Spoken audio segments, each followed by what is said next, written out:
बेटी पराया धन होलिए लाला।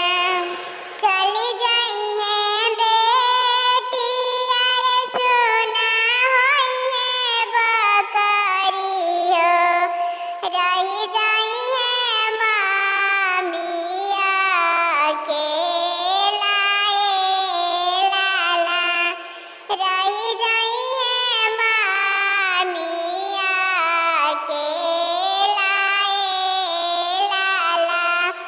नावा महीना बेटी के गर्भ में पोसानी हो। दुखवा हम सहनिया पाराए लाला।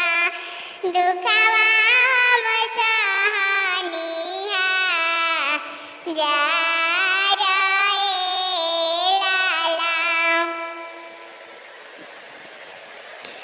तेलवा लगाई बेटी के चुनरी सरवनी हो। दूधवा पियाई बेटी के तना बड़हन कईनी हो। छोड़ी के जाली ससुरार लाला। छोड़ी बेटी चलली ससुराल लाला। डोलिया